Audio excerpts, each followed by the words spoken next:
here. This is a great day. I hope this is the beginning of rolling back the disastrous civil rights industrial complex and the absolute stranglehold that civil rights, government rights, industrial had over our lives, giving rise to litigation, giving rise to decreased social trust, decreased freedom, reduced rights to private property and freedom of association, creating the disuniting of the United States of America. And with that, if you're people feeling particularly patriotic about the United States, if you're people particularly interested in helping out their fellow citizens, creating people who are just much more distrustful, and rolling back affirmative action in university admissions is a good beginning step to rolling back the civil rights industrial complex. So hundreds of thousands of people have been hurt, all right? So people who are admitted above and beyond their ability, right, they would only get angry and create trouble and destroy the learning opportunities for others. Then all sorts of people who could have been wonderful doctors, who could have moved ahead, right, they got throttled by affirmative action. So civil rights legislation has effectively meant the transfer of trillions of dollars from hardworking, productive citizens to less hardworking, less productive, usually maladaptive and antisocial people. So Obamacare, similarly, transfer of $2 trillion over 10 years from productive citizens to less productive citizens. Now, some people have gotten on the civil rights, gravy train. And as I was walking this evening, I saw these women, playing with their pets. And for many women, they're able to use civil rights legislation to essentially, treat men and treat other people like pets, because they have so much power in the workplace now. They just have to say that someone, guy is looking at them wrong, and they can ruin a guy's career. They can ruin a guy's life. Workplaces have been remade thanks to civil rights legislation, particularly over the past 30 years, so that typical masculine behavior is now completely out of bounds. So female norms now not only rule our school system, all right, so female students much more likely to color between the lines, much more likely to be conformist, much more likely to fit in with what the teacher wants. So teachers will invariably tell you that their female students get the best grades, but their brightest, smartest students are still men. Men are less likely to color between the lines. Men are more adventurous, men are more rambunctious, but you won't find much in our educational system that is geared towards men. You won't find, for example, classes in military strategy, right? That's not something that's offered in elementary, middle, or high school very often. Class subjects that would appeal to boys, all right? You don't get that a lot in the educational system. It's overwhelmingly run by women, and they tend to try to put a wet blanket on competition. They try to put a wet blanket on normal male rambunctiousness, and it had a very negative effect on me and a lot of other men I know. Now, I'm not saying it was the primary reason I did poorly in school, but once I applied myself to a class, I had many teachers say that I was about the best or the best student they'd ever had. But most of the time, education was just such a soul destroying experience for me. I'm in the workplace. Not all the time. I've had wonderful opportunities in the workplace. It's gotten along great with women in the workplace, but also a lot of the time it's just been so dominated by feminist norms that it's just completely soul crushing. And so I see these women playing with their pets, and I just think about those women who use civil rights legislation to try to essentially emasculate men and just treat them as pets. So women, for example, they can dress in the most provocative way possible in the workplace, and if a man comments on it, he's the bad guy. He's the one who gets into trouble. So she can show a tit, she can accentuate her ass, right? She can, call attention to her body in all sorts of ways through how she dresses. But if a man comments on that, he's the bad guy. He's the one who gets into trouble. So maybe, just maybe, this latest Supreme Court ruling is, the beginning of a corrective to the disaster that has been civil rights legislation. All right, this is Dennis Prager from Today. Demographic differences in Americans' national pride driven by partisanship. Now, this is interesting. Party identification remains the greatest demographic differentiator in expression of national pride.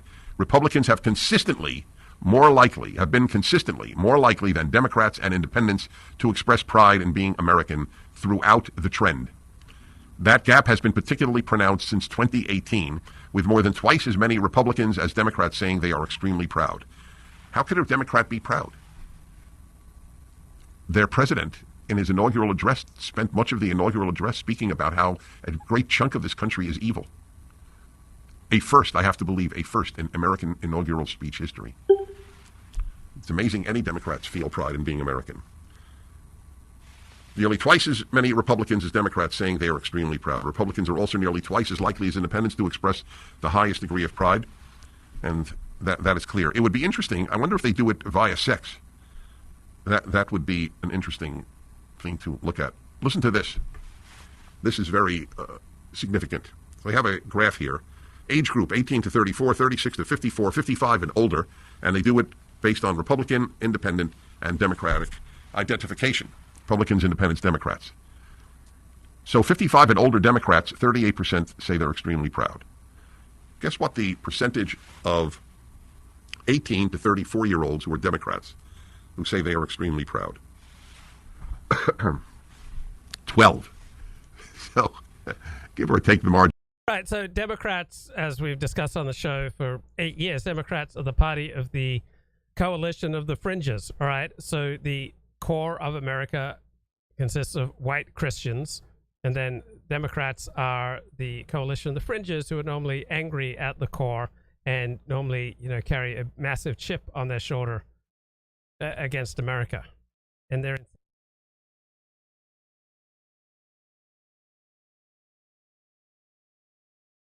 to diversify their campuses. Thursday's 6-3 decision will force a reworking of admissions criteria throughout American higher education, where for decades the pursuit of diversity has been an article of faith. The ruling's ramifications will likely extend beyond universities to recast the role of racial preferences in America. Leaders of American business and public institutions warned in friend of the court briefs that a ruling against affirmative action would deprive the nation of leaders who reflect the population's racial diversity. Oh, I want to see that. There's a link to that. Yeah, so maybe we will tilt a little bit more towards merit, which will be, more rewarding of men and male achievement and male effort. And maybe we'll open up more space for male-only gatherings in this society. So this is something that David Halberstam, the journalist and author and New York Times war correspondent during the Vietnam War, something he said in 1972, explaining the high-quality work he and his fellow journalists had done in Vietnam, because there'd been no women in their lives to mess things up. Men alone, right, men with blokes, right, frequently produce excellence that is much more difficult to attain when they have to include women. Because only one of us was married, he wrote of his colleagues. There was no wifely pull to become part of the Saigon social world, to get along with the Noltings or the Hawkinses, the kind of insidious pressure which works against journalistic excellence in Washington. Well, this is true throughout education and the workforce, all right? Women, naturally, for reasons of evolution and for bringing up kids, they're highly attuned to what other people think of them. They're highly conformist. Men are much more willing to buck the tide, so men tend to produce much more excellence, all right? Almost all the great books, almost all the great technological, philosophical, scientific breakthroughs have been done by men because men are much less likely to go along with the herd instinct. And men, when they can just be with men, all right, they frequently produce excellence that would be much more difficult to attain if they had wives and women along, constantly pulling on them to become, much more socially acceptable by toning things down. I have a lot to say about that. The need for people to look like you in leadership positions. Wow. I grew up as an Orthodox Jew. I'm still a religious Jew, just not denominationally identifiable. And I remember as a kid that all the figures that were in the school books, like See, Spot, Run, what was it?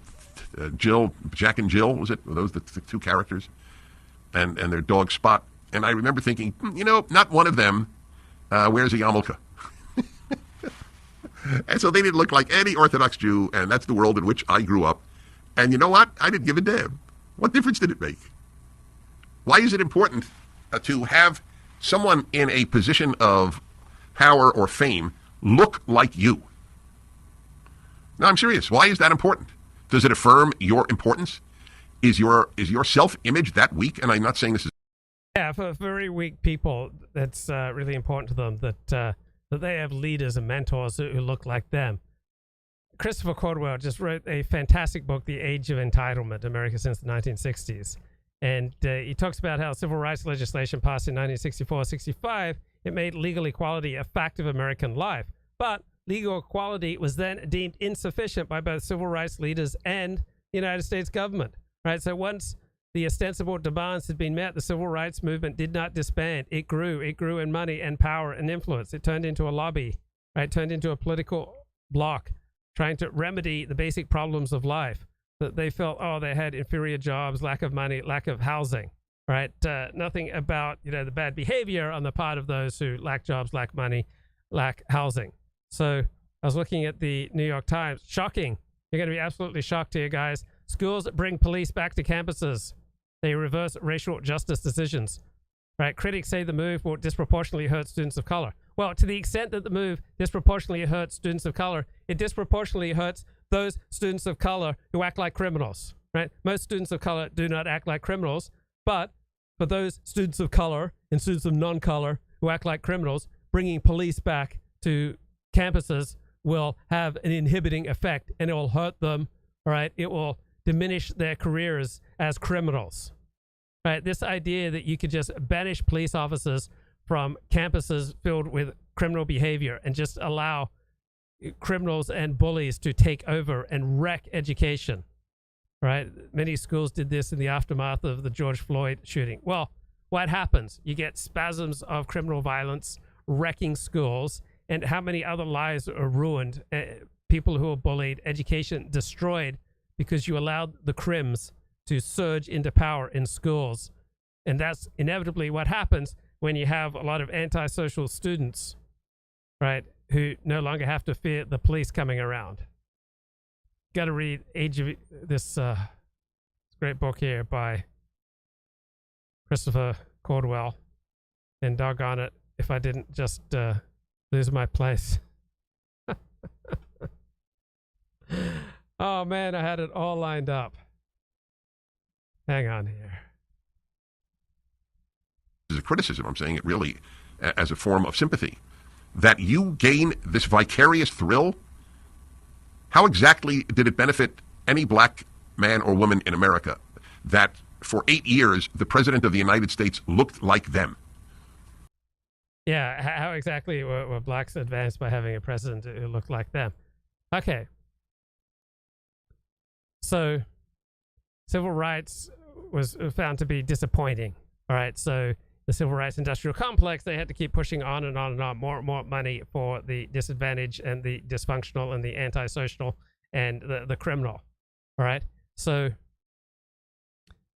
the results of civil rights were ranging from disappointing to absolute disastrous. All right, you had massive increase in crime naturally once you started passing civil rights legislation, because the immediate effects of civil rights legislation is to start making certain groups sacred, immune from criticism. That's what woke means, that certain minority groups such as blacks, gays, trans, certain women in certain contexts, right, certain Latinos in certain contexts, right, once you say that these groups must be held immune from criticism, then that does not tend to produce good behavior.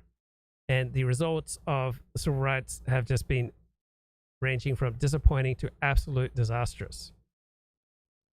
Right? So, white Americans were probably surprised that the advance in black fortune slowed after civil rights legislation compared to its rate in the first 2 decades after the Second World War.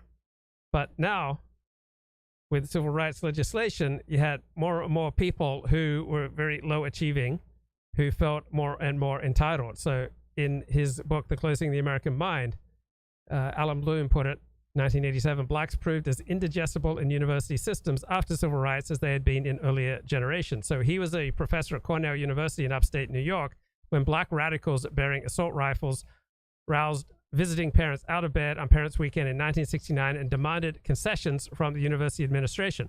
All right, these are kids who got into elite universities on the basis of affirmative action, not on merit. And then they found that they couldn't pass their classes, so they got angry and took up guns. And the university administration went along with the concessions demanded by these criminals.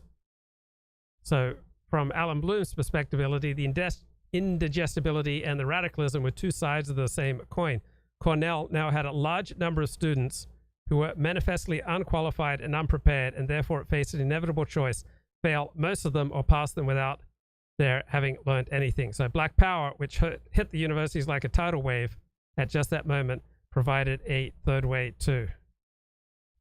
And then there are all these excuses for, low achievement by these pet minority groups. So 2 months after signing the Voting Rights Act, the Black Los Angeles neighborhood of Watts underwent race riots that left dozens of people dead, 1,000 people injured, thousands more in prison. So there was a great deal of the bluff about civil rights legislation. It was based on lies. It was based on bad legal reasoning, bad social reasoning, bad psychological reasoning, right? So President Johnson and his other Southern white apostles of civil rights claim, oh, we know, black folk better than you do. Well, turned out they didn't, right? Their legislation was an absolute disaster. So now every corner of America has been racialized. No wonder Americans have much diminished love for their country. No one's permitted to just sit back and allow social change to happen. Now every American has to be enlisted as a zealous soldier in the war on racism. Section 706G of the Civil Rights Act allows the government to compel affirmative action, ordering the hiring of black people, or any other equitable relief as the court deems appropriate. If they can just find that an employer or institution is intentionally engaged or is unintentionally engaging in any unlawful practice, which means not having the requisite number of different minority groups in its workforce, even though different people have different gifts and are going to be differently suited for different jobs. So civil rights legislation opened up virtually all American businesses to lawsuits for discrimination, whether they engaged in it intentionally or not, which destroys social cohesion. This is Christopher Caldwell. Just talk a little bit about that. All right, this is the, I'm glad that we spoke about, hemlines and jewelry and popular music first, because this is a central theme of the book, and it is the book, it is the one that has, I think, garnered the most attention, positive and negative. I think when people seek to sort of like sum up, let's say, the import of the book as simply as possible, they say, this is a book about the unintended consequences of the Civil Rights Act of 1964. And I don't necessarily dispute that. I do think it does make it necessary for me to make plain that because I'm describing the unintended consequences of the Civil Rights Act of 1964 does not mean that I don't think the Civil Rights Act addressed a very serious problem. And it does not mean that I question in any way the desire for equality from people who are left out of it. But I do believe that that act, because it was so powerful, became very attractive to policymakers in other fields. I think that Americans, the public opinion about the Civil Rights Act of 1964 is very hard to gauge. It's very protean. It's very hard to see what people wanted. But the country came around a consensus that because this was a serious problem, this was a worthwhile thing to do. But I think that Americans thought it was limited by that problem, and it turned out not to be. The remedies for segregation turned out to be much, much more intrusive than people had anticipated when they began debating the Civil Rights Act. I'm talking about lots of things, from affirmative action to busing. And something else happened, and that's what brings the sweep of this story forward, between the 70s and the 90s, which is that the tools of desegregation started to be used to fix almost every problem of exclusion. It came to fix the problem of a woman not feeling she was advancing fast enough in a corporate hierarchy, or of a gay man feeling left out because people were making jokes about homosexuality at his office. And it pretty soon turned into a second constitution by which the Constitution we think of as the Constitution could be overruled. I think this background is a little bit necessary before we start talking about Bakke, but that was indeed a watershed. Well, I think one of you have a series of arresting quotes.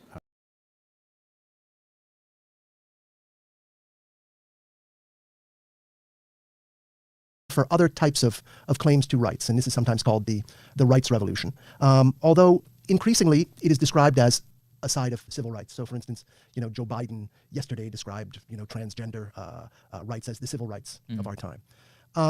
when it comes to polarization, to give this idea in probably the simplest way I possibly could, the Civil Rights Act was dealing with a problem, segregation, that is a really special problem. It is probably the unique great problem of the United States.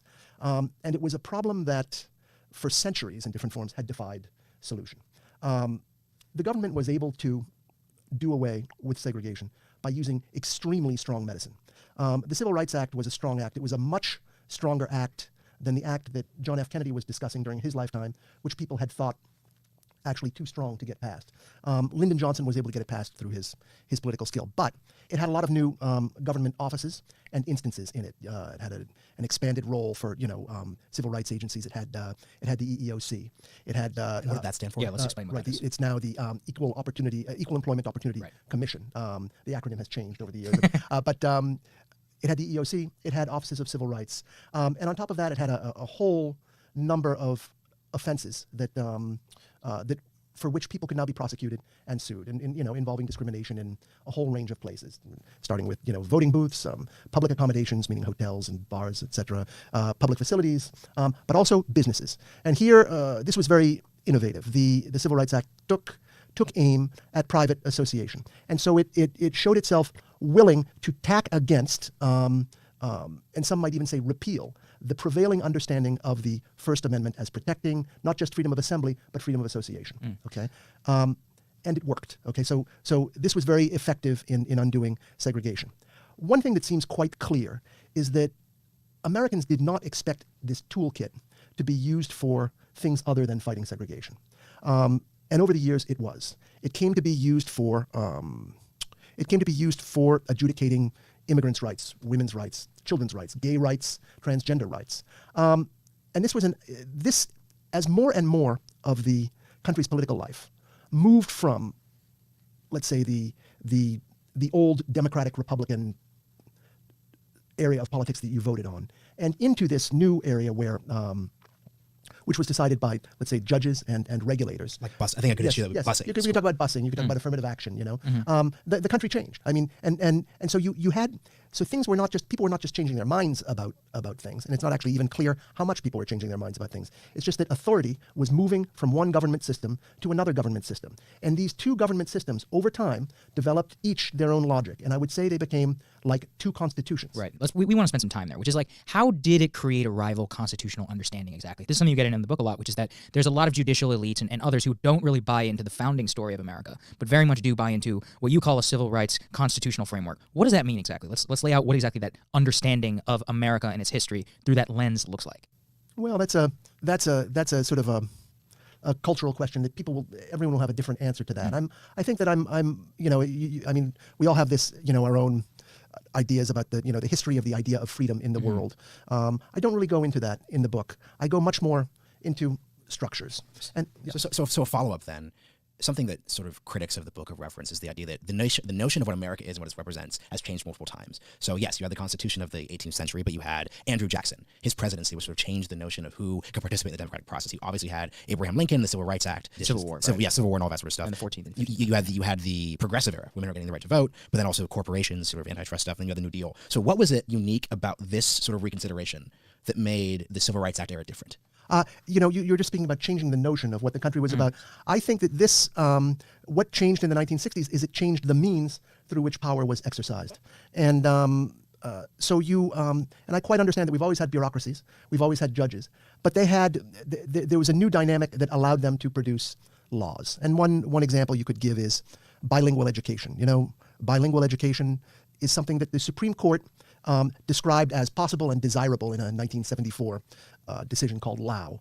But then it was offices of civil rights at what was then the Department of Health, Education, and Welfare, I think, that wrote the guidelines for it and imposed them on all schools in the country, all schools that had a certain number of people speaking foreign languages. And that was done without a vote. There is no bilingual education law. You could say that Roe v. Wade is a similar example of something that took on the force of law without having ever been enacted as law. So I'm really talking about two ways of doing governmental business more than two visions of the world. Well, to push you a little bit on that, though, I mean, the New Deal, much of the infrastructure that is solidified here in Washington, you're kind of describing the same thing that we had whenever it came to our intervention into markets and our intervention into way big business functions in the progressive era. So why is it Congress that a lot of people, particularly conservatives, envisioned at the start of the Roosevelt administration? They did not materialize. All of these things, all of the measures of the New Deal were voted on. And this is different. Rights are things that a judge can say, this is something that you've always had. This is not something that we vote on. That's the way, for instance, gay marriage was done. There were a lot of votes about gay marriage in the country. Most of them were against gay marriage. And yet a right was found to it, just an essential human right. And it became law that way. Mm-hmm. Yeah. So connecting this to and obviously there's a lot of space in between, but just to cover out this section, and what is the conception between this sort of new form of governance and sort of our current political dysfunction today? Yes. I think that over time, there was an interesting sort of weakness and strength in the civil rights laws. The weakness was if the civil rights laws were open to voting, they would be vulnerable, right? So long as the beneficiaries of civil rights law were isolated and made up only 10 or 12% of the population. But you very rapidly had a transformation of civil rights law. There are two things that happened. One, it got deeper. You had things like affirmative action and busing. The more was deemed necessary to protect civil rights. But the other is that it spread to other groups. And so you had a coalition of beneficiaries of these protected rights. Now it was not just blacks in the South who were protected, it was blacks throughout the country. And not only that, soon it was women as well could claim certain rights. And pretty soon you had a coalition of people who were protected by this way of delivering rights. And they had an interest in strengthening it. And it's not just this collection of beneficiaries of the rights. Actually, the people by whom the rights were delivered had an interest in extending it. Judges, regulators.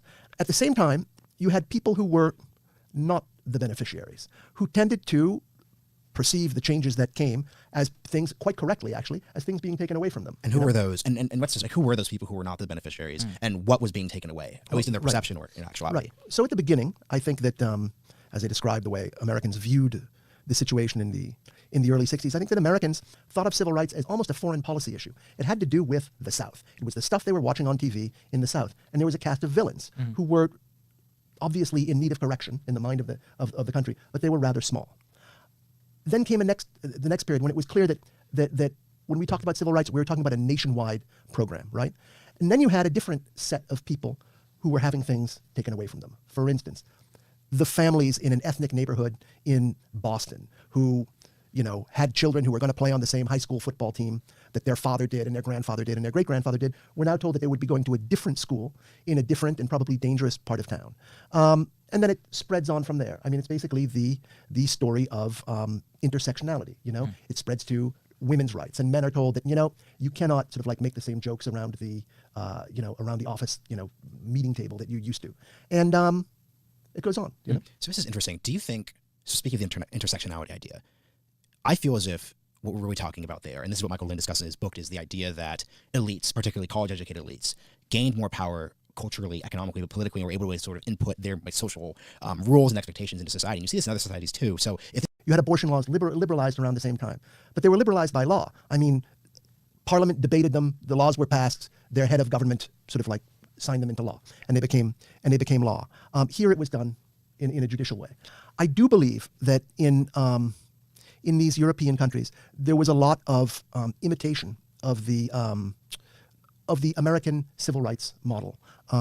There was a lot of, particularly with things like affirmative action and that sort of thing. But you're right, this is not the only strain that's running through these decades. There are other things contributing to social change. I think that we've just dealt with the civil rights one because it is central to my book, but it's also the most controversial thing perhaps that I've said. Yeah.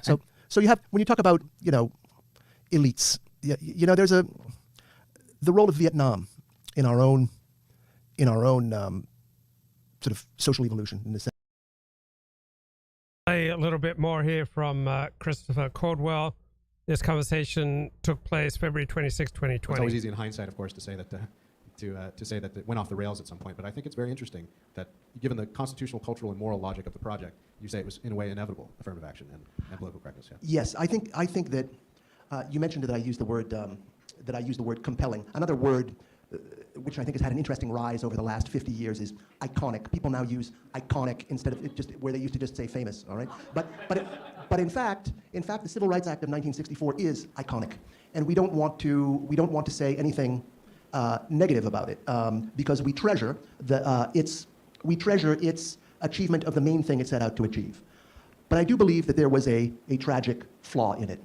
It worked because it was supposed to overthrow certain democratic irregularities in the South, or let's just say some bad results that were being produced by Southern democracy. And it did that by short-circuiting the American constitutional process. I think we can now see. There were few checks and balances on it. And the way it tended to work, and I think this is one of the things that was attractive about it at the federal level, is that you'd get a judgment, a rule made by an Office of Civil Rights in one of the cabinet departments, and then it would be okayed and elevated into a principle by the Supreme Court, and then the Office of Civil Rights would then sort of elaborate on that rule, and you get kind of a ratcheting back and forth without the legislative branch ever being brought into this.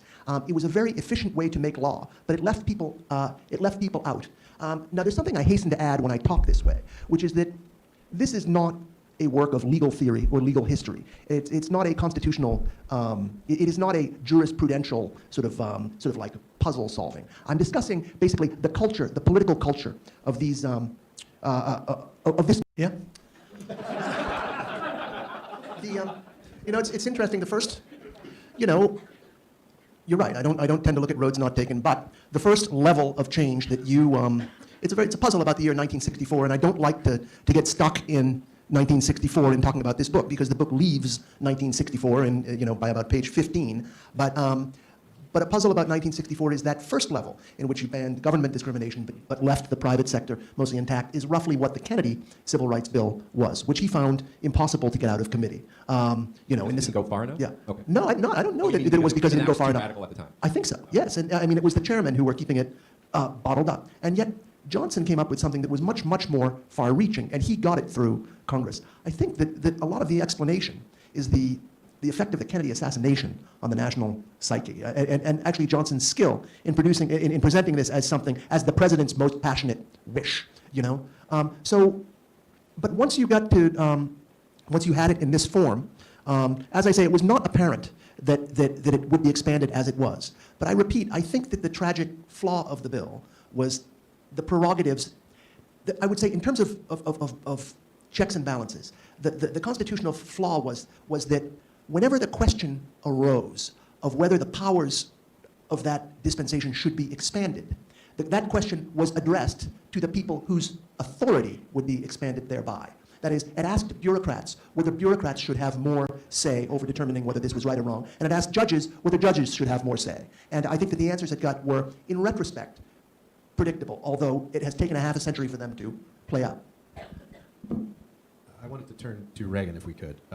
But first, I wanted to raise as well the topic of immigration, much on our minds in the age of Trump, of course.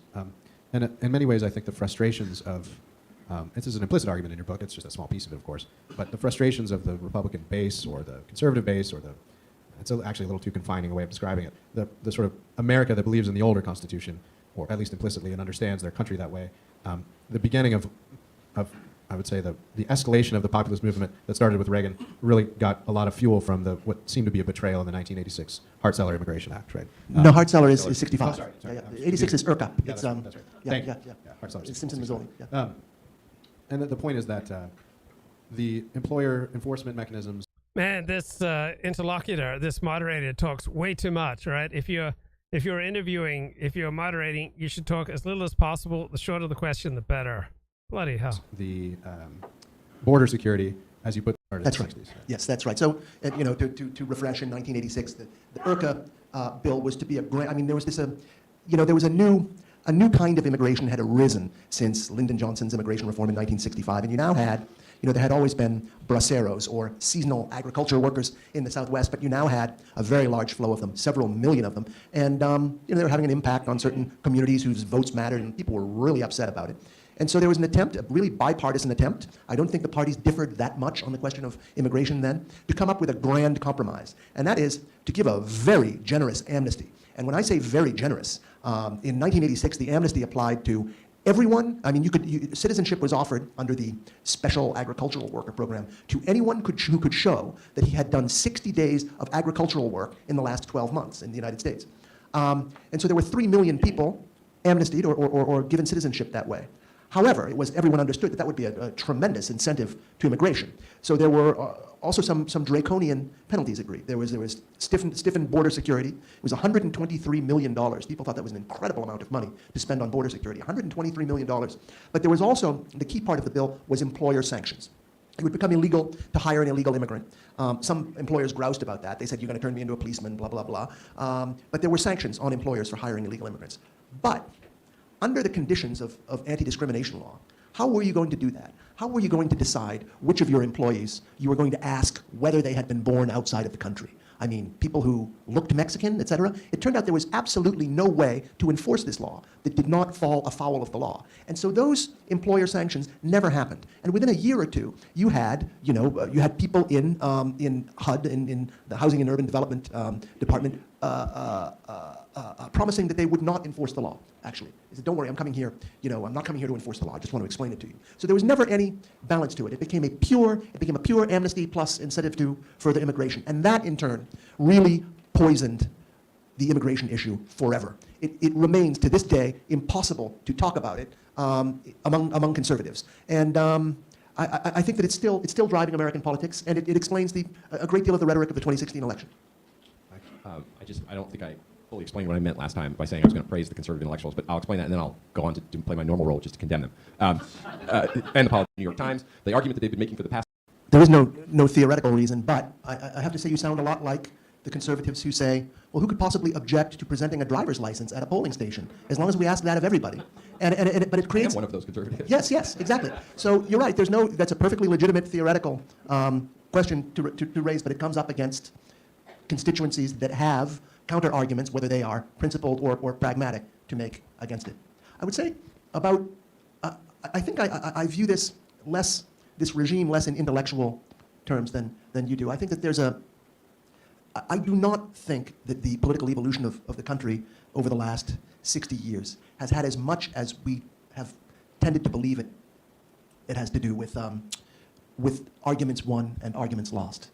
I think that the Reagan administration, the intellectuals around the Reagan administration, thought they had pretty much won all the arguments in the early 1980s, and that the arguments would make the society change. But it really doesn't work that way. There are levers of power that are really immune to arguments, and until they are removed, they'll continue to function for the people who wish them to function.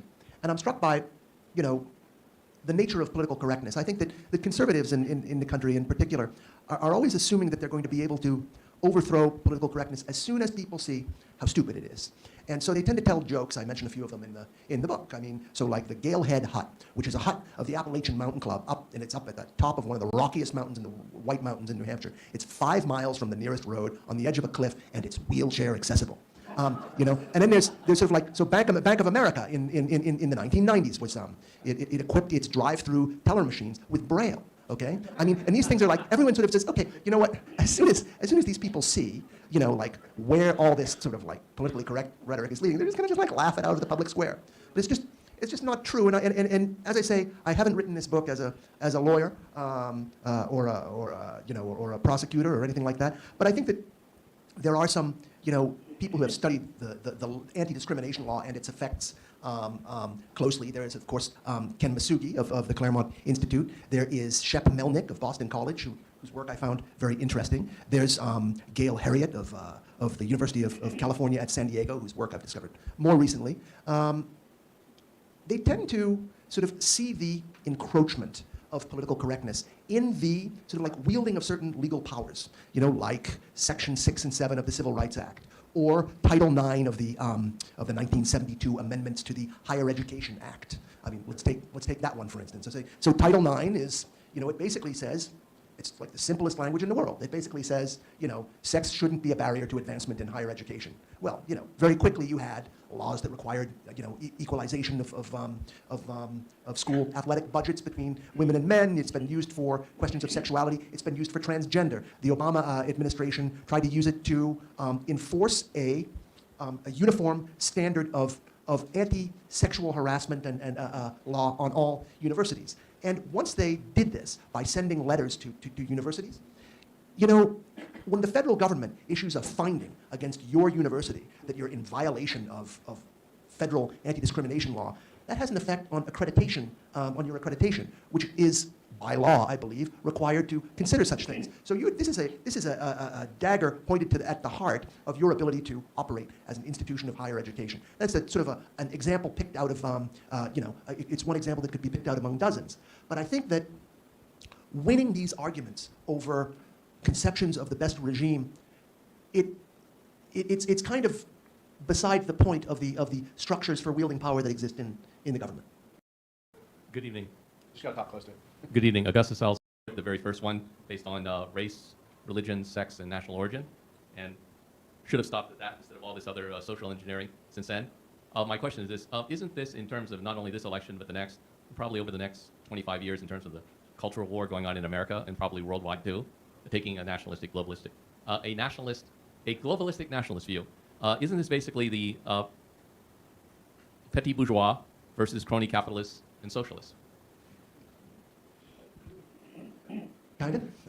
I think, one thing that we didn't get into today is that there's a tendency, we've talked about this system as one that tends to favor judicial and bureaucratic power. I mean, those tend to be associated with high position. At least they are in our country. I mean, we could talk about the sociology of it. You know, Antonin Scalia alluded to it a lot in his dissent in the Obergefell decision, but he's said many times that the Supreme Court is made up of 9 people who went to either Harvard or Yale for law school.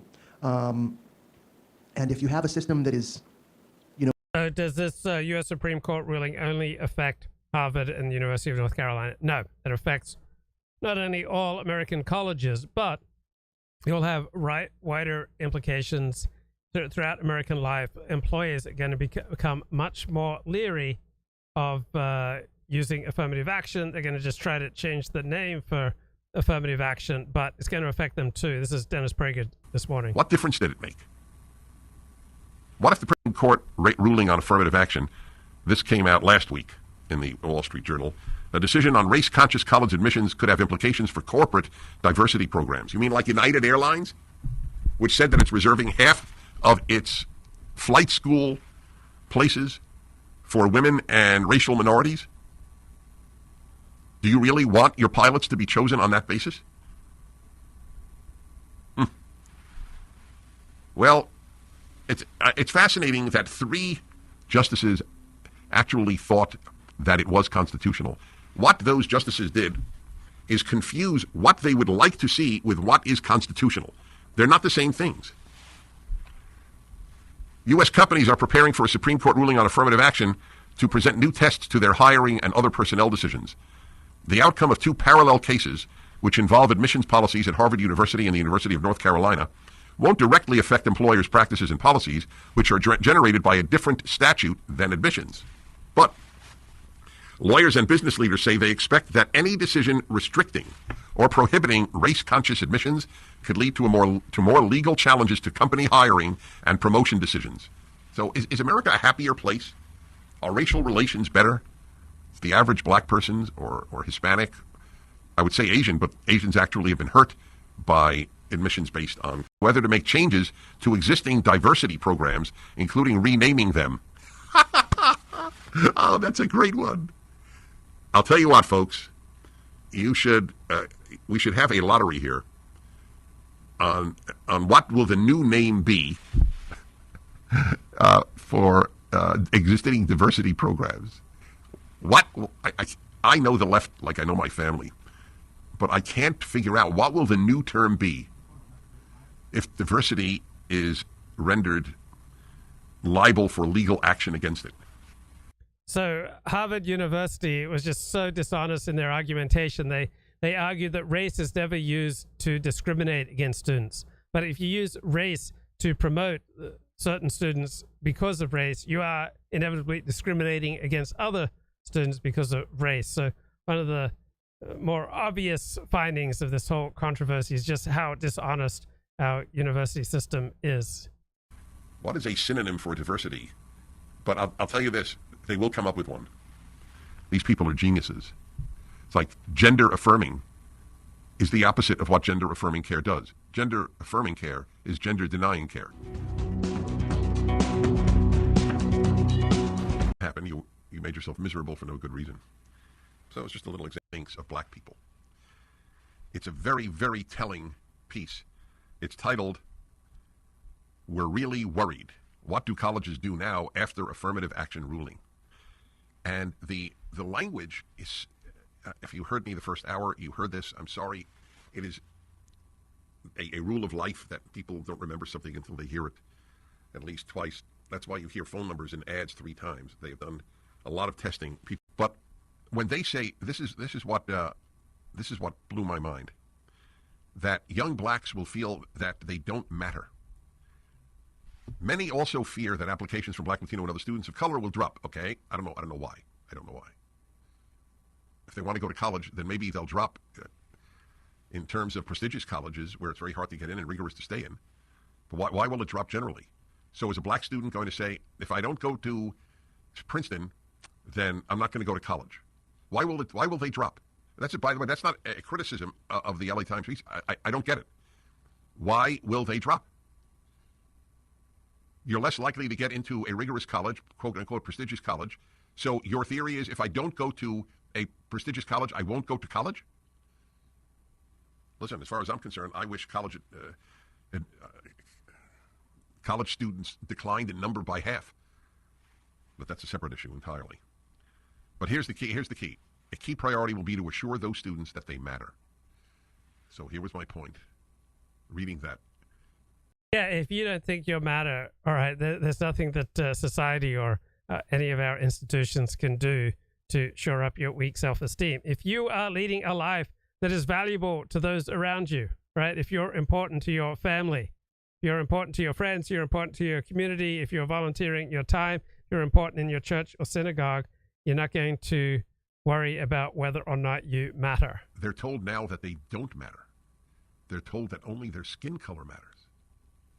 We will accept you based on your skin color means you don't matter. An organization focused on education equity. Just out of curiosity, if Ed Trust West went out of business tomorrow, would the country be a better, a worse, or make no difference? Please. The sweeping decision eliminated the use of race in admissions decisions nationwide for the first time since the High Court allowed the practice in 1978 to promote diversity. Is there a constitutional requirement for diversity that I missed? No, there's not. That's the whole point of civil rights legislation. Christopher Caldwell makes the point. Civil rights legislation superseded our Constitution. It superseded our understanding of what it means to have private property. It superseded our understanding of right to freedom of association. All sorts of other rights got denigrated and reduced in the name of this civil rights onslaught. Aren't judges supposed to rule on the constitutionality of an issue, not on the desirability of an issue? Students for Fair Admissions, a nonprofit opposed to racial preferences, alleged that Harvard and the University of North Carolina violate constitutional guarantees of equal protection by considering race in admissions decisions, and that the Ivy... Yeah, and do you think that this Black Supreme Court Justice, Jumanji Jackson, I mean, she would never have gotten to this position without affirmative action, right? She's never written anything brilliant or even noteworthy in her entire career. She would not rank among America's top 20,000 legal minds, and yet she sits on the U.S. Supreme Court solely because of affirmative action and nothing to do with any merit on her part. Elite campus specifically discriminates against Asian Americans. Of course it does. That's the whole point. The High Court agreed in a majority opinion written by Chief Justice John G. Roberts, Jr. The ruling noted that the appellate court found Harvard's affirmative action program resulted in fewer admissions of Asian American students, and the Ivy League campus's assertion that race was never used as a negative factor in selections cannot withstand scrutiny. What a nice way of saying Harvard lied. I got to use that from now on. This article is really in-depth. All these phrases that I need to incorporate, whether you matter or not. That was the key. But this is a good one. It's not that Harvard lied. It's that its assertions cannot, what was the word? Withstand scrutiny. I love that. You know, the earth is flat. Well, sir, just need to tell you that assertion cannot withstand scrutiny. I love it. Yeah, Harvard lied. That was the Supreme Court's own words about Harvard. But Roberts also wrote that, quote, nothing prohibits universities from considering an applicant's discussion of how race affected the applicant's life. Okay, let's get back to Christopher Caldwell from this 2020 discussion. Runs largely through the courts. Well, what are our courts? Our courts, we have we have a credential-based legal system, much more so than at the time of Abraham Lincoln, say, So, we have a group of people who go to law school. They're probably equal to the 1% or maybe the 2%. Among those 1%, it's a very elite group who become judges. And among those people who become judges, it's a very elite group who become constitutional judges, whether, at the circuit level or the federal level. So we're talking about a real elite here, certainly. So I do think that this phenomenon that we've been talking about tonight, I go into it a little bit in the book, but I don't want to introduce the whole argument now, is consistent with a good deal more elitism with elite rule, with oligarchy, or whatever you want to call it. So yes, I think that the rebellion against it is class-based and does tend to get made in a democratic language. Thank you. When I describe this evolution, yes, I think it was possible for a lot of people, kind of Eeyore types, to say, look, this is all going to go bad, okay? And certain of those attempts to predict what was going to happen turned out to be correct. I mean, there's one I quote in the book. There was a big debate in the Senate between George Smathers, a conservative Democrat from Florida, and Hugh Scott, a liberal Republican from Pennsylvania. Smathers was an opponent of the Civil Rights Act, and Scott was a strong supporter. And Smathers said, I'm looking at this, and this is going to lead to school busing. And Scott not only disagreed with him, he mocked him on the floor of the Senate. He said, I've read this bill a number of times. I see nothing about busing in this thing. But Smathers knew it was there. He knew that it was, so there were people who saw it.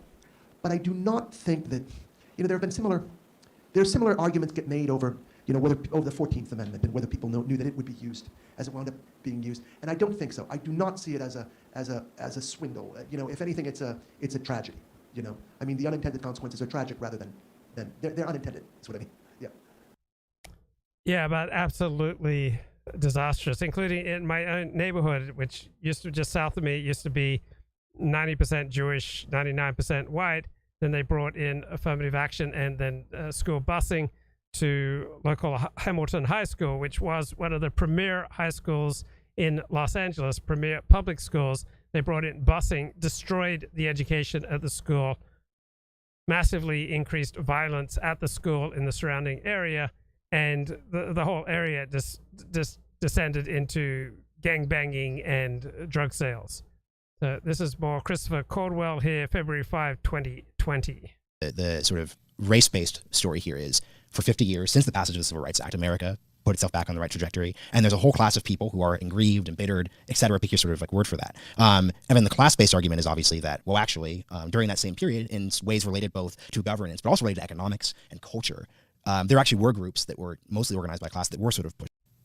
Vast and usually silent majority sort of having its way, as we do in a perhaps, as we had in a perhaps somewhat mythologized, but certainly also somewhat true picture of America in the 60s and before. And that you've had the shift of power from the latter constitution to the former constitution. That is from the let's just say the balance of powers constitution to the rights-based judicial constitution has favored certain people greatly. And comment in the chat, 40, in my 20s, I was in a relationship with a legal assistant for a big firm, and she told me about a cross-dressing judge. Yeah, well, the more intelligent you are, the more you enjoy spending time in abstract thought. The more time you spend in abstract thought rather than concrete reality, the more open you're going to be to ideas and practices that would just seem absolutely crazy to anyone who spent a great deal of time in reality.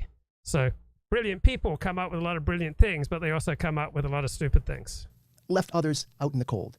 And I think that increasingly you have the parties divided. The Democrats, it's very hard to say, who's the party of the upper class and who's the party of the working class now. It certainly looks like the Democrats are the party of the commanding heights of the economy, and if there is such a thing as an oligarchy or a plutocracy, it would seem to be the Democratic Party that represents it. At the same time, the Democratic Party is sort of like making much more explicit demands for working people. And if you looked at per capita income, it might still be true that Republicans were higher than Democrats. I have not seen that number. But I think a good way to divide the parties, a more reliable way of dividing the parties, would be to say, Democrats are the party of the new Constitution.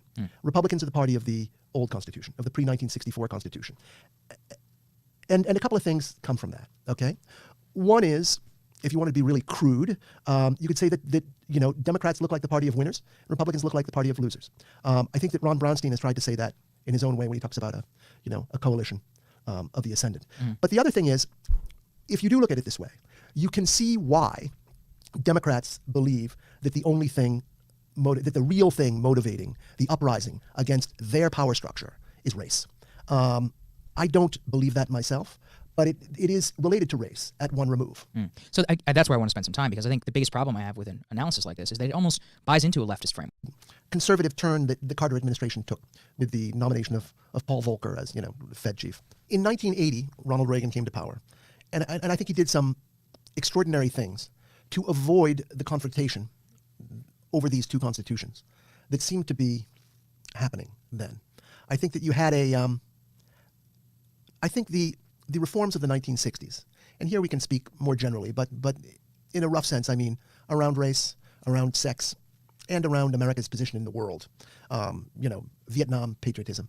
I think the reforms of the 1960s were quite unpopular, and the country was headed for a real conflict over them. And Ronald Reagan seemed to be bringing that conflict to a head. But he actually appeased it. He actually calmed it down. How did he do that? I would say he did it mostly through debt. And the debt, we've talked about certain controversial parts of my book. This part might be more controversial among conservatives, all right? But the debt that he ran took many forms. There was the government debt, right? But I think that the country also began to seek ways to economize on the cost of let's say capital investment. It began to import labor from abroad in a lot of different ways. I mean, it did. You had first, you had obviously immigrants coming in, but outsourcing too was a way of importing cheaper labor. And free trade wound up being an abandonment of a certain infrastructure that we had, in favor of consumption then. Bargain on free trade, on economics, on outsourcing labor, and the civil rights. Because to me, that just seems like a consequence of accumulated capital. If you read the book, you'll find it connects very closely to what I was saying. And it connects in this way. You had, as very often happens in politics, you had popular acceptance of a narrowly focused program in 1964 to end segregation. It gradually spread to embrace a whole bunch of far-flung and very different programs. As it did, well, let's just say, at the beginning, it wound up being way more expensive than anyone bargained for. I mean, the combination of the Great Society, which we can debate it, but it seems to me that the purpose of the Great Society was to lay down the material bases for the new type of country you're going to have after desegregation. The combined impact of the Great Society and Vietnam was a change in the scale of government that was not ratified. That had not been ratified in the same way that the Civil Rights Act had. And so you had this really Leviathan government proceeding forward without a lot of popular. So this is why Republicans don't care about all the news articles about this is why Trump lies like there's no tomorrow, right? That's an essay by Tom Edsall. Says Donald Trump can claim the title of the most prodigious liar in the history of the presidency. How can such a deceitful and duplicitous figure win the White House in the first place, then retain the loyalty of so many voters after his endless lies have been exposed? Well, if he is fighting for you, you don't really care that much about what tactics he uses. So the left controls almost all our institutions. Right? The playing field is unlevel against us. So we're simply looking for the most effective champion of our interests. And if he uses lies, he uses lies. Support. So people, there was a large enough constituency by now for this new constitution that people weren't willing to do without it. But it was expensive enough that people weren't willing to pay for it. And that looked like, that tension looked like it was going to bring the country down in the mid to late 1970s. That is what Reagan discovered the solution for. And it turns out to have been a temporary solution. So here's the question. So I think this will tie this all together then. What was the alternative choice that Reagan had? If we're talking about choice here, if you're saying the choice that he made was debt, whether government or private, what would do about it? You've outlined a polarized America. You've traced it back to this plan at the end of this book. It just, How about a narrative, right? So better. Yeah, but it is a narrative. It is a narrative. But I will say, I think that we are now at the point where there will be no solution that pleases the entire country, because there's something that we haven't really spoken about. There's a real moral aspect to this. Well, how important is it that we find a solution that pleases the entire country? Why don't we just seize power for our people and for our interests? To activate this second constitution, to sort of like gain the sanction. I kind of like the constitution we had in the 18th century. To me, that's far superior to this civil rights constitution. I would like to do without the entire civil rights industrial complex.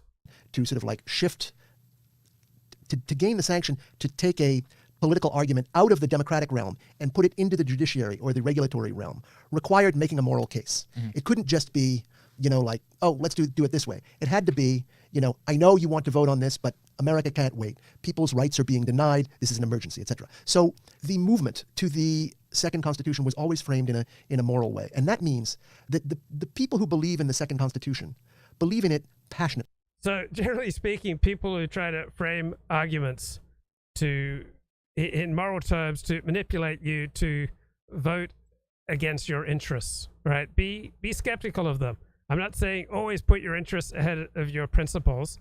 I'm saying your interests should be a principle to you. It should be a major principle to you to preserve your own way of life and your own people, right? Your interests should be a dominant, if not the dominant principle for your decision making.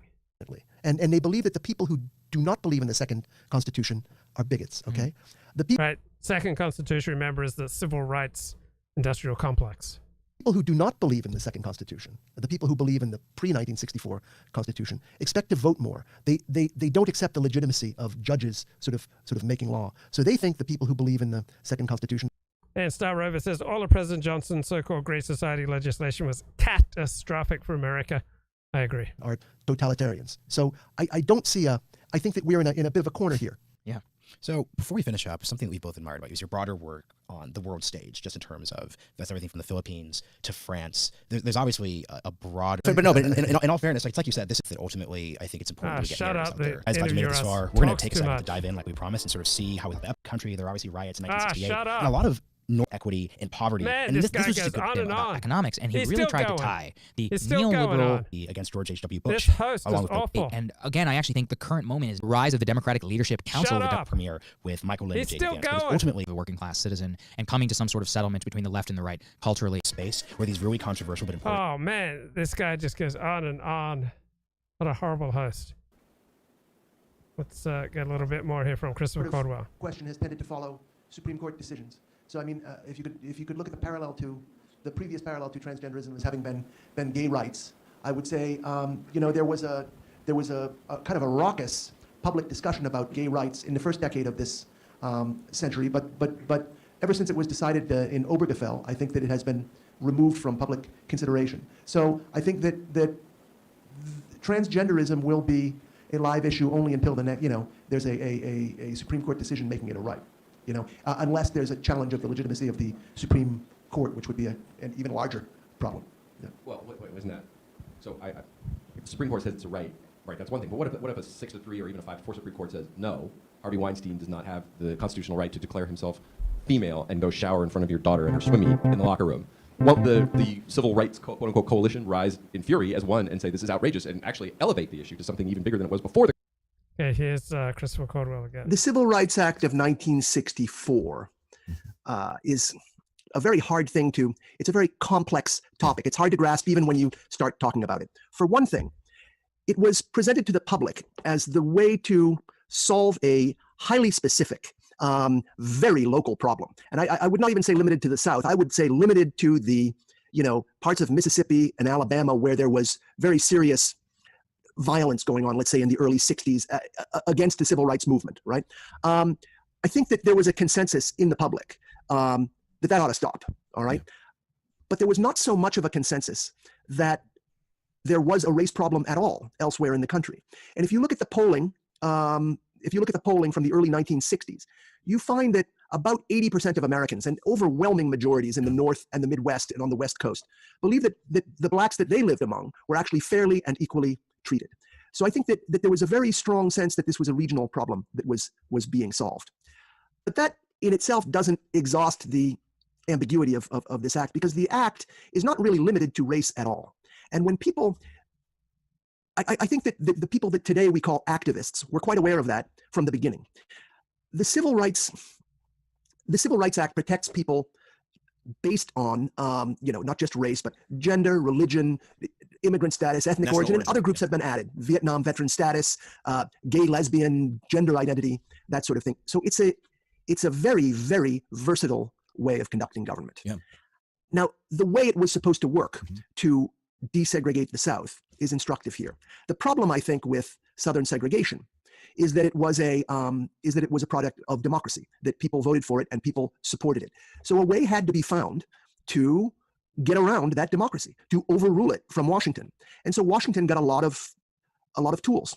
Right in the age of Trump, we hear about how democracy is under threat, but the left doesn't really care that much about democracy. If they have to overthrow democracy to install some civil rights, industrial complex, they do that. And the way that segregation was ended was by overcoming democracy, subverting democracy. A lot of behaviors that had been legal were declared illegal. The understanding of the First Amendment freedom of assembly to mean freedom of association was withdrawn from our usual way of looking at the First Amendment. You had a huge investigative apparatus in Washington, and you had the activation of courtrooms and bureaucracies to do things like actually retry cases that were criminal cases, to exert control from Washington over elections for the first time since Reconstruction. And there's an answer to this. There's an answer to why this was necessary. People will say, well, it was necessary to go around democracy that way because the South's democracy was a flawed democracy. I get that. I get the argument. And that is certainly true. But if I may finish, the problem was all democracies are flawed democracies, and these tools wound up being able to use. Right, a great point. Number one, do not allow a host to derail you. If someone's rude enough to bring you onto their show and then interrupt you in the middle of your point, don't allow it. Speak up. Say, if you'll allow me to finish my point, and if the host won't allow you, then just walk off. And second, Christopher Caldwell is absolutely correct. All democracies are flawed democracies because they're the product of flawed human beings. Be used for almost anything, anywhere. Yeah, I would take the narrative back to say the first decade of especially the second decade of the 20th century, with Wilsonian progressivism and the idea that the state at the federal level, about the Civil Rights Act of 1964, you're not making the argument that the civil rights part was wrong, but that the federal government basically set the precedent of the fact that it was going to overturn and correct what it saw as wrongs brought about by democracy at the state and local level. And here is where I think it's very important. Here's where I really insist that I am presenting a narrative rather than an argument, because I do not believe that I'm relitigating the arguments of the summer of 1964. Yeah. What I think I'm doing in this book is talking about how this act had the seeds of a totally different way of doing politics, and how it developed step by step. First of all, with Lyndon Johnson's executive order regarding federal contracts. The very rapid expansion of the EEOC, the addition of different civil rights things, civil rights in residence, civil rights in residential housing, civil rights through affirmative action in both hiring and universities, civil rights in busing in school. Most of which things were really explicitly warned against during the discussion in 1964 and held to be absolute impossibilities. Yeah. So it's about an evolution and not about the legislation itself. But in this conversation, we're doing something that is habitual in America. All right, I wish we could just listen to Christopher Caldwell without that annoying host just constantly interjecting with his thoughts. So I want to play a little bit of Thomas Friedman, and this is why he kind of embodies why people find the elites so infuriating, particularly in our foreign policy elite in the United States. My name is Thomas Friedman. I'm the foreign affairs columnist for the New York Times. I was actually out in California on a little break, and I picked up the phone, and there was the news that Prigozhin, the leader of the Wagner Group, was marching on Moscow. Following some breaking news out of Russia tonight. Yevgeny Prigozhin says that his forces have left Ukraine. He threatens to move on to Moscow if Russia's top general and defense minister don't meet him. Watching this unfold was really like being thrown back to the 1960s and sitting in the local theater at one of the first James Bond movies. From Russia with love. All these weird looking characters and sinister actors that you found in From Russia with Love and Dr. No. The Americans are fools. I offered my services, they refused. So did the East. Now they can both pay. Putin really reminds you of Ernst Stavro Blofeld, who appeared in 6 Bond movies, the sinister guy who always had this white cat on his lap as he plotted to undermine Bond and take over the world. As you see, I am about to inaugurate a little war. We shall see a new power dominating the world. And Putin is not that difficult to understand. He's the most effective leader for his nation state of any major nation state leader over the past 30 years. Now, he may or may not have blundered with regard to Ukraine, but he's got a pretty impressive track record of getting maximum bang for the buck, dealing, with a very weak set of cards and, bringing back Russia from the brink of total dissolution. So it doesn't really matter, Putin's ideology. His ideology is that he wants to do the very best that he can for Russia, which will frequently mean bad things for other countries, because whenever one country tries to assert itself or rebuild itself, right, its neighbors, which are used to trying to take advantage of its weakness, are not going to be happy. Prigozhin was just this Bond-like character with his own private army, talking to the world through telegram, threatening the Russian leadership, and marching his way toward Red Square. From Russia with Love had nothing on this mutiny on the Moskva that was playing out in CNN. As I watched it unfold, though, I was keenly aware this was no movie, and I could not just sit here and pop popcorn and munch away without a lot of disquiet. My big concern is that as bad as Vladimir Putin is, and he has so much blood on his hands from as far away as Syria to the back streets of Moscow, don't rule out the possibility that he could have a successor who's worse, and you could get bloody disorder. I was actually... Okay, so he's evaluating Putin according to, his own moral system, not evaluating Putin in the perspective I think is most important is, has Putin been an effective leader for his country? And I think the obvious answer is yes. For 20 years, Putin has been a very effective leader for Russia. The New York Times State Department correspondent back in the late 80s and early 90s when the Soviet Union collapsed, I keenly remember how frightened we all were about loose nukes out of Russia. That's really what came to my mind, that there was only one thing worse than Putin staying, and that could be Putin violently being wrenched out, which would open the way, unlikely for someone better, more likely for someone worse. My fear is...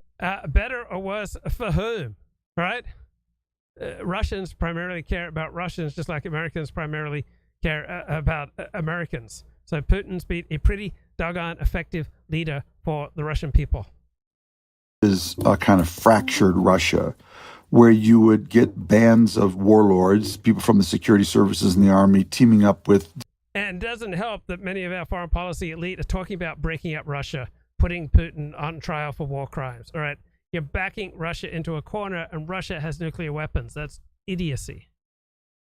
Different oligarchs and biting off chunks of the country. That would just be terrifying, because there would be no centralized control anymore over its nuclear weapons or of its military.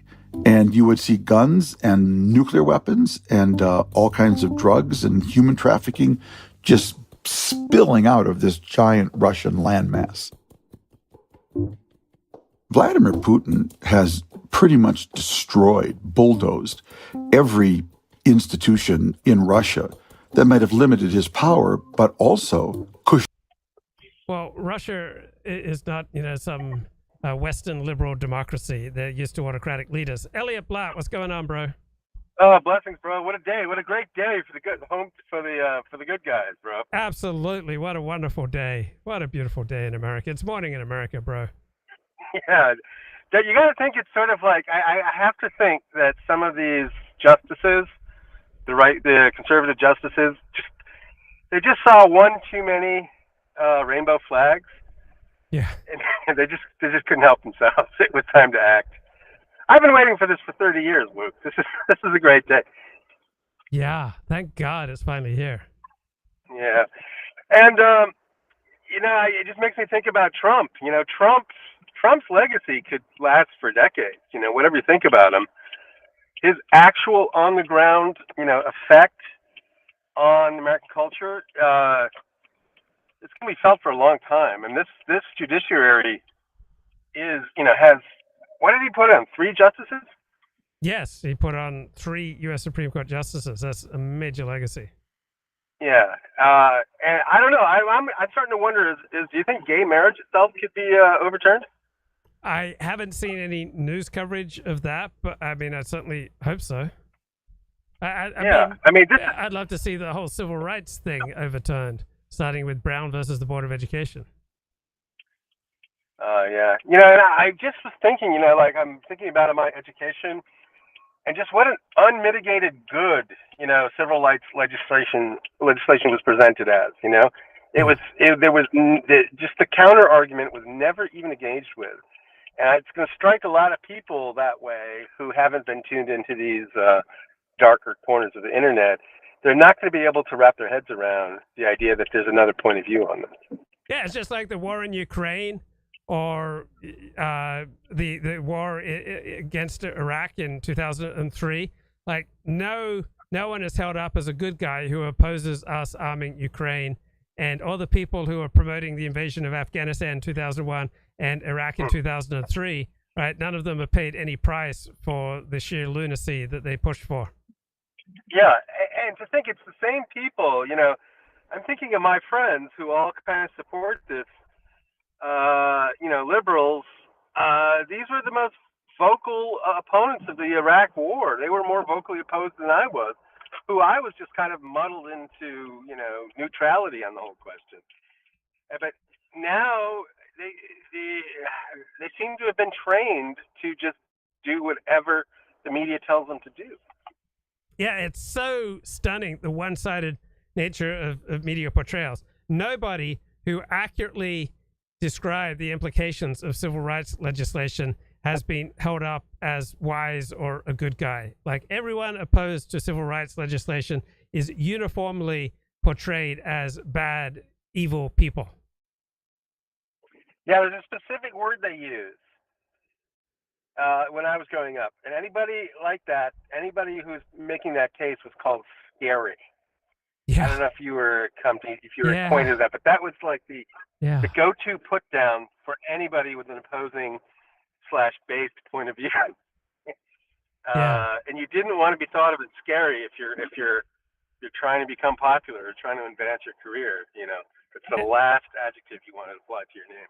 Yeah, and I noticed another word that they throw out. So I asked economist Russell Roberts if celebrating Jewish identity is a wonderful thing, and developing a Jewish identity is a wonderful thing, and growing Jewishly is a wonderful thing, then why is it an evil thing if white people do the same thing with their white identity? And he said, well, it's because it is ugly, right? White identity is ugly. Jewish identity is beautiful.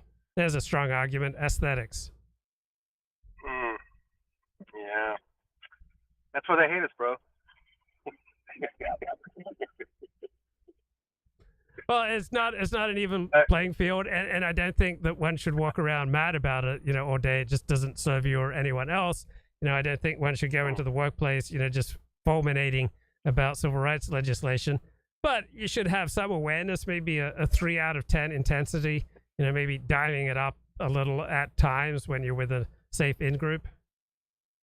Yeah, but does this apply to women as a group? Are these one of these quote-unquote, protected groups that in effect. They rule schools. Schools are operated according to female principles of, whatever, nurturing and safety and all that. And workplaces and HR departments are all run according to female whims. Go ahead. Sorry. No, but what I mean, university admissions are generally 50-50, right? I would imagine. I don't know that for a fact. But that's not, is that a merit-based consideration, or is there's there's just so many slots for men, and then all the men have to complete for the male slots, and then the women for the female slots. No, women reason dominate a college. Women dominate at universities. Women dominate at college because they're much more willing to color between the lines, and the whole educational system has become increasingly anti-male, and so men are less and less likely to play the game and to even bother to go to college anymore. Yeah, I remember all of the kids in my class that got into the elite universities. They were all women, and their SATs were far lower than mine, and it just always burned my ass. That was a fact, and I had to just suck it up. And then the condescension that they'd go to their first year of university, then they'd get their politically correct indoctrination, and then the condescension that they would just ooze with, when they learn this new, woke ideology, and they're just looking down their nose at you because you're just this sort of dirtbag that didn't get it. I don't know. It brings up strong feelings in me, actually, Luke. I'm surprised. Yeah, I mean, I was just walking this evening, and I saw a bunch of women playing with their pet dogs, and I thought that's exactly how many men in the workplace and in educational institutions feel like, that women just kind of toy with us like they're pet dogs, because at any time they can ruin us, destroy us, get us fired simply by saying, oh, that guy's creepy, or he looks at me the wrong way, or he, made some kind of typical masculine remark, and, they have our balls, in a vice. In a vice, bro. Yeah. Well, I remember when it's a particular incident. I've talked about it before, but at this one job, every morning we'd have like a brief meeting, and we'd give our report, just say what's going on, what we're doing, et cetera, et cetera. It's like a 1 or 2 minute report that we do every single morning. And I was giving my report, and this woman just interrupted me, and I just stopped cold, and I said, why are you interrupting me while I'm giving my report? I just called her out immediately, right, and directly. And she was my boss, by the way, one of my many bosses, right? And you could have heard a pin drop at the table, right? I was just so annoyed, I forgot about the whole overall, what this actually meant, for my career there. But the fact that I just called her out directly, people were just flabbergasted. They couldn't process it. And her face got so red, and then she just put up her middle finger, thrust it in my face, and just stormed out. Right? And there was no consequence. There was no consequence for her whatsoever, right? If I had, roles were reversed, and I had done that, there would have been hell to pay, right? And anyway, just all this woke stuff. It's just been, I think we need another Trump moment. We need another 206. If this is gonna be a tennis match, it's time for our team to hit a few balls. You know what I mean? Oh, yeah. But, I mean, we can have our own mini Trump moments. Like in the office, you can close the door when you're just with other blokes, and you can blow off some steam. We can create our own mini Trump moments with our mates. Like, we have to have male-only spaces where we can talk freely.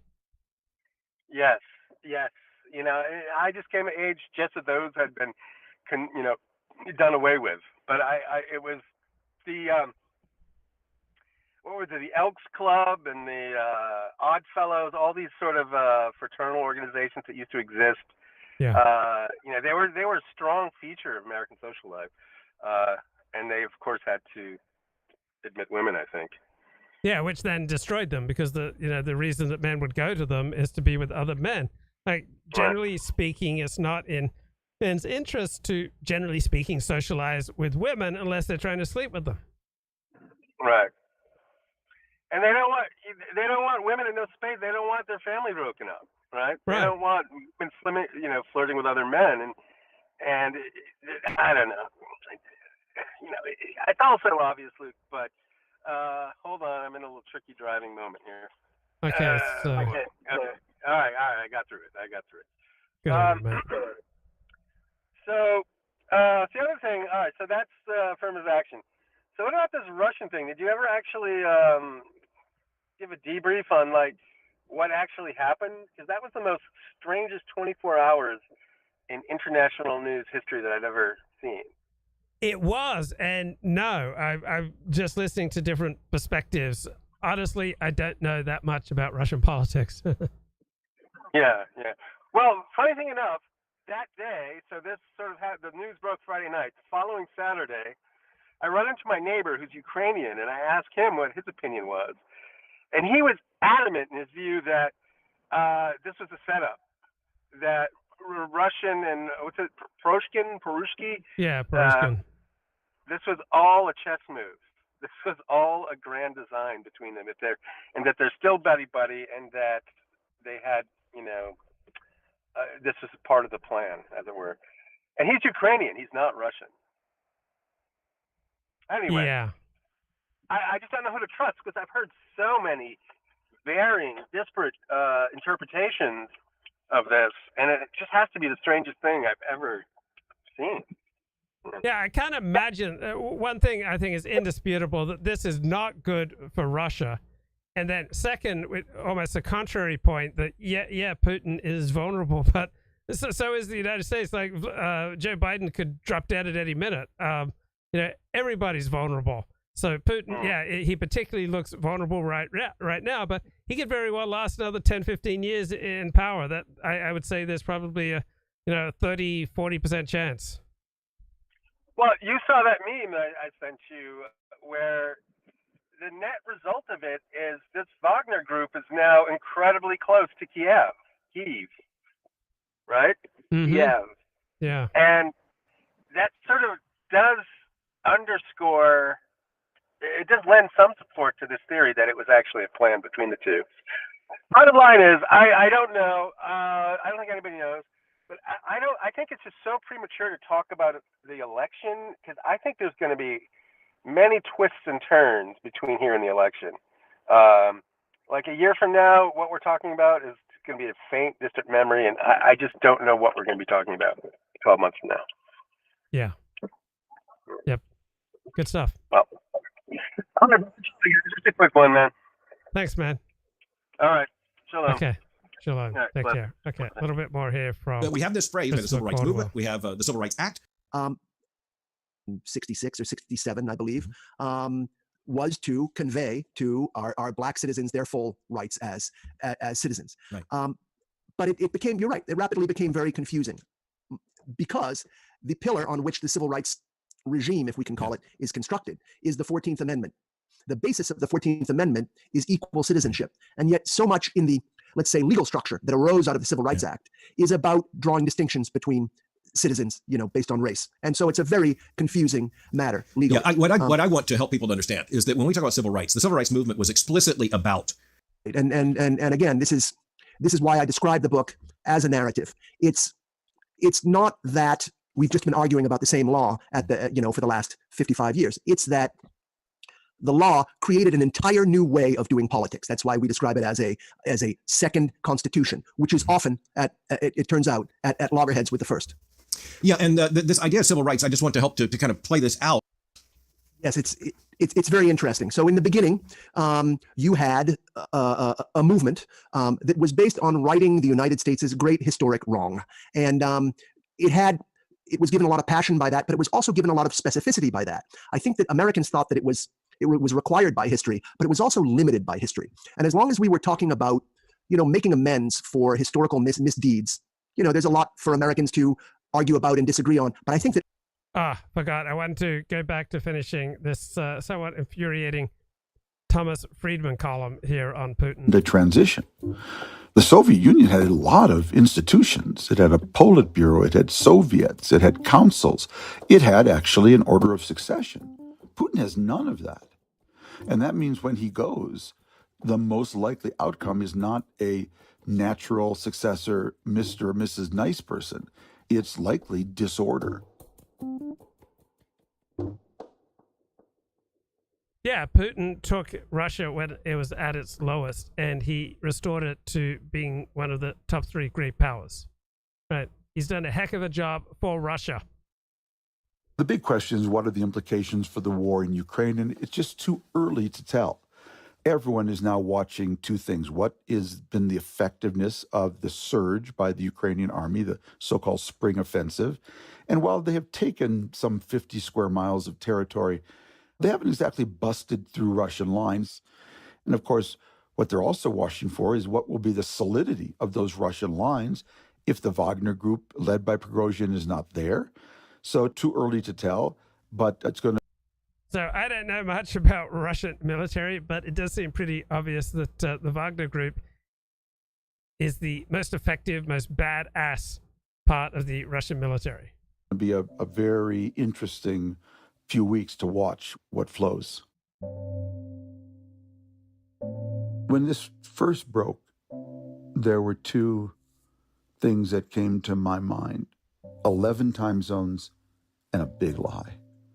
When the leader of a country that spans 11 time zones starts a war with his neighbor on the basis of a huge lie. Okay, that's nonsense. All right. How Putin and Russia have operated with Ukraine is no different than how the United States has consistently operated with the rest of the Americas. All right. The Monroe Doctrine says the United States abrogates to itself the right to determine the limits of your foreign policy choices if you're in the Americas. All right. The United States of America will not put up with any peer competitors in its own region. The United States wants to absolutely dominate the Americas, just as Russia and just as China, for normal, natural, healthy nationalistic reasons, want to absolutely dominate their backyards. Nothing good is going to come from this. It's a big, bad business. Russia's pursuing its self-interest, right? China is pursuing its self-interest by, looking at taking over Taiwan. The possibility of a happy ending is very, very small. Yeah, because the United States got involved military to make this a de facto NATO versus Russia war, which is completely unnecessary. Russia is going to get what it wanted, right? Russia will take exactly what it wanted, even if the United States had never sent any arms to Ukraine, right? If the United States had never sent any arms to Ukraine, Russia would never have felt the need to invade. But now that they've invaded, Russia is going to take those parts of Ukraine that are predominantly Russian-speaking, and they are going to extend the defenses, of their border. I hope Ukraine can survive the Russian onslaught. I hope the Russian people can survive it and find their way to a new leader. But I've got a pit in my stomach. While I am perfectly... He's better than you. He's got a pit in his stomach because he's so worried about what happens. All right, the odds are 99.9% that whatever happens now between Russia and Ukraine is not going to affect the ordinary American.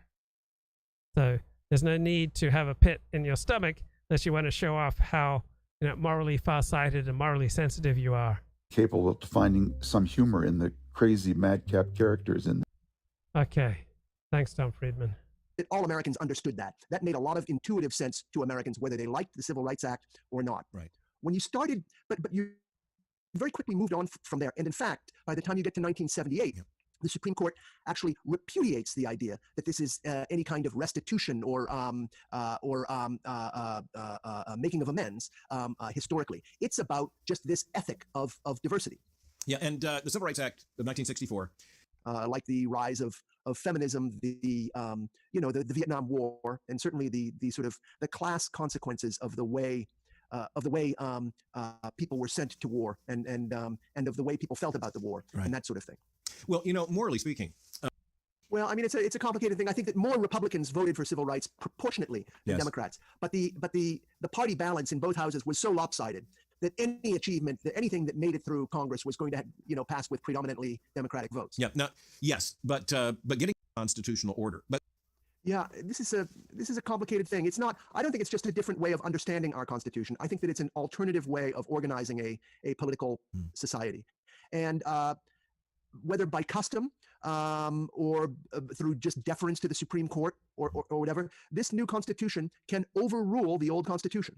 Nobody voted for gay marriage, but we have gay marriage. Okay, so we live under this new Constitution. Our old Constitution does not have full effect now. It is very curious when you consider, one of the things I look at in the book, I spent a lot of time on gay marriage in the book.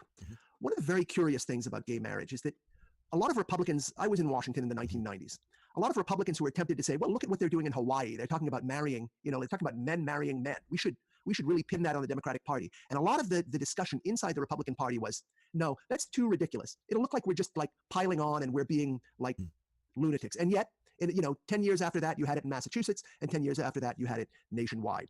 That seemed to be the end. What could you do after that? But now we have transgender. Who knows? Maybe it will be another group. Maybe it will be, I believe there's a need for a crusade. I think that people feel the need for a crusade.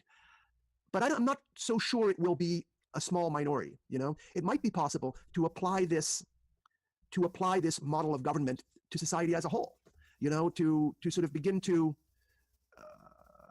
I don't know. Let me just say, I can't predict the future. Well, I'm not really asking you that he has used is what Justice Scalia paragraph ever. Individuals wish, and that's you might call it an Achilles heel of American society, and it's one that has been present in American society for a very long time. And I think that it's another example of it is just the litigation that we have in our society. In terms of our institutions, we are free, but any American citizen can be subject to harassment in a courtroom, by a lawsuit, and it tends to happen more and more. So this doesn't exist in Europe. It's a very American thing to believe that society must accommodate itself to your needs. And to every need, and even the definition of existence. It reminds me of I'm not sure that Daniel Patrick Moynihan was the first to say this. He tended to say minority of any kind, not just racial, but religious or of ethnic origin or gender or whatever, who can show himself put upon. Let's say. Okay, I wonder what Greg Gutfeld has to say. True, it's been a while. That race-based affirmative action programs are unconstitutional. It's been around for 45 years, and I guess one of the justices finally read the Constitution for the first time yesterday and was like, what? True, it's been a while since the Supreme Court treated the Constitution as anything but a paper towel for when Biden spills his Ensure. And the reason for the change is also the reason for tonight's monologue. It's been over 150 years since America banned slavery. But here's an interesting fact that folks at Reuters just dug up. I love Reuters. A lot of powerful people in the U.S., including our living presidents, Supreme Court justices, governors, and legislators, descended from slave owners. That includes Republicans Mitch McConnell. I'd say he took one on the chin, but we all know that's not possible.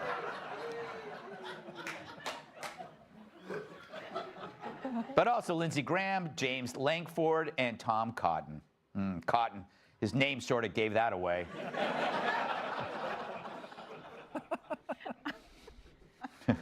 That's it.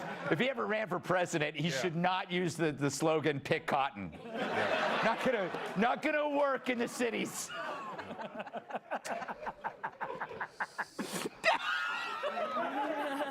I would not advise that either. Yeah. All right. And if those old white men didn't surprise you, how about Dems, Tammy Duckworth, Jean Shaheen, Maggie Hassan, and Liz Warren? Right. That's got to be tough for those women of color, right? Liz Warren must be asking, how? How is this possible? But the fun part, every living president is a descendant of slave owners. Well, except one. And can you guess which president is free of that ancestral shame? No, not that one. His ancestors owned slaves, and boy, did reparations just get awkward. And no, definitely not this one. His ancestors owned slaves too, though to be fair, Joe was just a child at the time. So who's the exception?